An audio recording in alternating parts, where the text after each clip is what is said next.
This is CBS News Texas.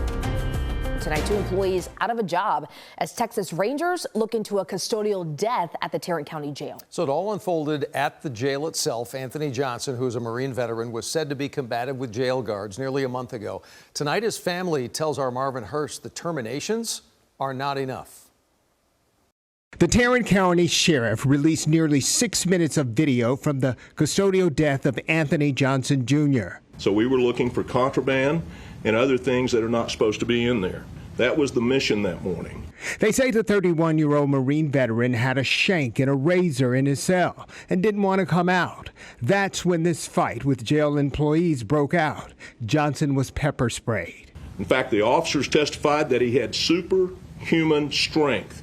But it's the cell phone video of this incident that shows Officer Rafael Moreno and Lieutenant Joel Garcia, who the sheriff says is holding the cell phone, that turned into a termination and a death. You got restraints on? We have leg iron. Johnson is down, but they say he's still kicking until Moreno puts his knee in his back.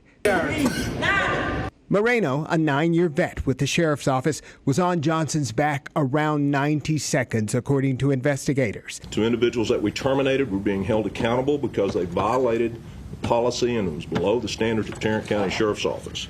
Lieutenant Garcia was in charge, the sheriff says. He was fired. Moreno was terminated, too, for putting his knee on Johnson's back while he was in restraints. All I seen was glorified security guards watching people. Glorified babysitters. It's how I would justify their behaviors for standing there and watching them. I have dogs that know better. Johnson's family saw the video. In fact, they saw more than released to CBS News Texas. And right now, there were 2 that are terminated. There are at least 6 more that should be held accountable. The medical staff should also be held accountable. The family wants criminal charges and policy change at the jail. He's trying to allege that these officers weren't acting pursuant to policy. So what we have now is he is trying to blame everyone, and he is the person who is in charge. But first, this investigation has to go through a review at the DA's office. Marvin Hurst, CBS News Texas. And not one person there said, whoa, you can't. He was already in handcuffs. Right now at 10 o'clock, it is the possible push for a federal investigation into the Tarrant County Jail following the high-profile death of an inmate recently. Going to hear one voice tonight who thinks there needs to be some major changes. The top story tonight calls for a federal investigation into the Tarrant County Jail, all of it on the heels of the death of inmate Anthony Johnson Jr. It was documented in this video on the second tier with all those officers just a short time ago. Our Marvin Hurst tonight speaking to an activist. Yeah, that's right. He says someone else needs to take a very close look at the growing number of deaths at that jail.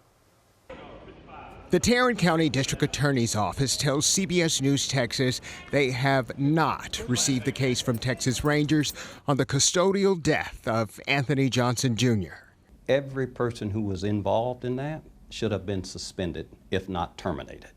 But that has not stopped activist Corey Session from weighing in. There needs to be a federal investigation, and the Tarrant County Sheriff Department should welcome that investigation because his own internal investigations aren't stopping this. According to investigators, they found a shank and a razor in Johnson's cell during a routine shakedown. Jail employees say the 31-year-old became combative. More than half a dozen employees tussled with the Marine veteran until he was in restraints. The sheriff said Officer Rafael Moreno put his knee in Johnson's back. 6 seconds afterwards. Keep leave! And not one person there said, whoa, you can't. He was already in handcuffs. Moreno was fired. His supervisor, Joe Garcia, who investigators say was recording the incident for internal purposes on the cell phone, was fired too. Check out. And Sessions says, what about this employee pulled from the pile? Well, the sheriff's office says it cannot comment on additional punishment, that's if any, until the investigation is complete. Johnson would die. Sessions says he's one of many. And his death certificate should say, Mr. Johnson's death certificate should say homicide. Death at the hands of another. TCSO says they've had 63 deaths over the past 7 years connected to the jail. They range from natural deaths and medical incidents to a shootout with a U.S. Marshal listed as a gunshot. And most of their inmate population, they say, are inmates who have mental health issues, just like Johnson, whose family says he was in a mental crisis the day he died. Session also believes Tarrant County should hire an outside party to come manage the jail. The sheriff can't handle it. He cannot handle it. Marvin Hurst, CBS News Texas. It was a long fight. It was a long fight. Right now at 10 o'clock, the Tarrant County Sheriff taking us moment by moment through the death of an incarcerated man, a death he tells us should have never happened. I'm Doug Dunbar. Good evening. Welcome in. It's a CBS News Texas exclusive tonight. Tarrant County Sheriff Bill Waybourn also, as you see here, opens up the doors of the Tarrant County Jail for all of us to see tonight. And this is the same jail at the center of so much controversy in recent weeks, which all came to a head with the death of Anthony Johnson Jr. So, second tier, dead center, that's the shakedown of the cell. Yeah. Right. So walk me through what you're seeing as far as how your officers are handling everything. Well, they're talking to him. They're talking about, hey, we need to go down there. He's not wanting to go. You can tell that the struggle started. And pay close attention here, because as that struggle started, is that those 3 or 4 officers cannot handle him. And you see him pushed back and knocked out of the way there. The officers described him having this superhuman strength, and they could not control him. They could not control him. The moment the group of officers finally do gain control is when Officer Rafael Moreno placed his knee on Anthony Johnson's back. Within seconds, he was handcuffed. After that is where Waybourn says it all went wrong. If they have to, when you take somebody to the ground, they can put a knee on the back until they get this person cuffed. And when he's cuffed, they're to stand up, and that's it. So the second the cuffs go on, the pressure is released. Should be released. That's your protocol. Yes. Okay.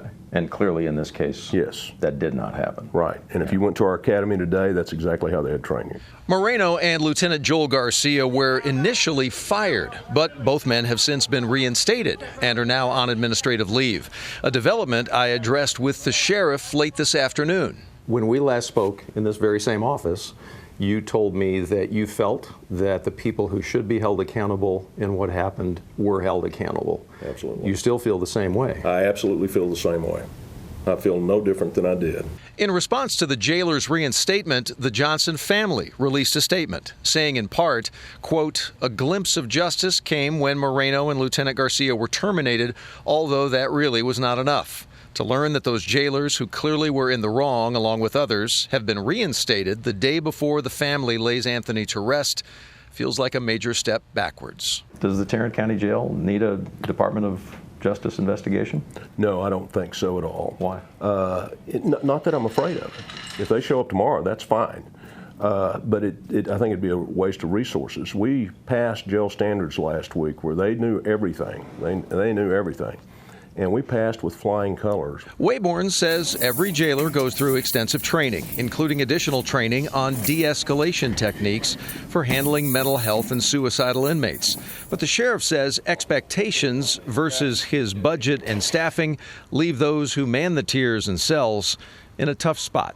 In this day and age, we got this young jailer over here, and we'd like for him to be a degreed psychologist, have a medical degree, and also a social work degree, and be a 10th degree black belt, along with just knowing a little bit about the law. So we expect a lot of them out of them, and we don't have enough training. That's as simple as I can say it is I want more training for them, and it's, what can we afford with the staffing we got? In 2017, the sheriff says 25% of the jail population was under jail-provided mental health care, internally known as MHMR. In 2024, those under MHMR care now make up 66% of the jail's population. Adding to the dramatic rise, a backlog of available beds at state mental health facilities. And right now you have 112 who need to be in a mental health facility with the state. That's right. And you can't move them anywhere. Can't move them anywhere. Really? And they are a danger to themselves and others, according to the court. So they got to stay where they're at. Inside the jail, Executive Chief Deputy Charles Eckert walked us through the very same process every arrested person goes through. He says before anyone is ever put into a cell, they're asked a series of questions about their medical history. Let's say that inmate says no, no, no, no, no, no, no to every question, but they're having difficulties, their thought process, they're slow and so forth. The officers are trained to immediately do an MHMR request. If they answer yes to medical, then the very next step is MHMR. Johnson's family says the 31-year-old was in a mental health crisis when he died. Waybourn and Eckert say Johnson entered the jail relatively healthy. He was able to communicate. He talked to all my officers, answered all their questions, admitted he was schizophrenic, okay? But he was cleared for general population due to his behavior and the fact that he wasn't having an episode at that time. And when you say due to his behavior, for clarity, he was fine. He was technically acting just like you and I are right now. Okay, so there was no need for this kind of sign that identifies him as violent, MHMR. He would have never been housed in general population. If that was the case, he would have been in a cell like this. Yeah. But his words likely mean little to the Johnson family and other critics who say it may be time for Waybourn to resign. When they say the buck stops with you, what's your response to that? When unfortunate and tragic things happen like that, we put it under the microscope. My job is to hold those people accountable. And we did that, and we are doing that. A couple other items of note regarding this tonight. The Johnson family has called for Sheriff Waybourn to release more of the video, including the 14-minute version that they say they were shown. So far, only 6 minutes have been made public. I did ask the sheriff about that, and he said that if the family makes that request directly to him, it's something that he would consider. Renewed calls for the Tarrant County Sheriff to resign after the medical examiner rules an in-custody death a homicide. I'm Nicole Baker. And I'm Jason Allen. The Tarrant County medical examiner has ruled Anthony Johnson Jr. was a victim of homicide. Johnson was an inmate in the county jail who in April fought with detention officers. The medical examiner says he suffocated from both physical and chemical causes. Marvin Hurst with renewed calls for the county sheriff to resign and the district attorney to take the case to trial. An autopsy from the Tarrant County Medical Examiner's Office shows the inmate at the bottom of this pile in this video died at the hands of another. His name, Anthony Johnson Jr. The employees are trying to restrain him during a routine cell check where they say a shank and a razor were found. The 31-year-old's family devastated by the confirmation of homicide. I'll compare it, Marvin. It was almost like the family when they found out for the very first time that Anthony was dead. Death investigators say he died from mechanical asphyxia.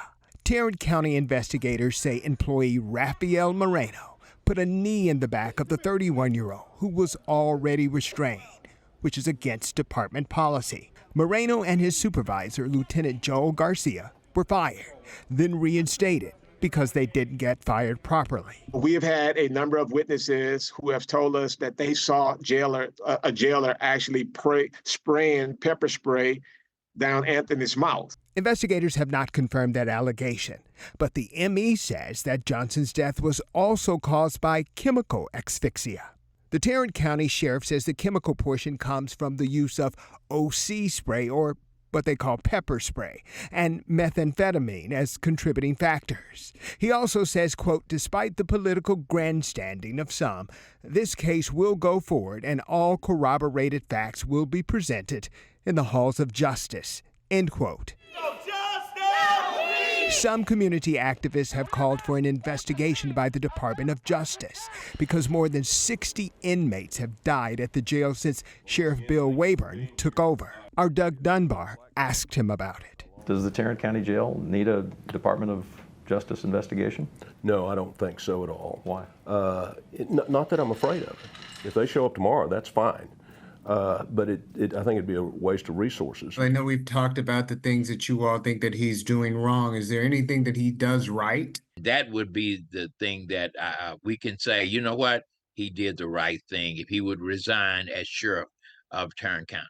In the meantime, Johnson's family wants to ensure this routine cell shakedown that turned into a homicide makes its way into a courtroom.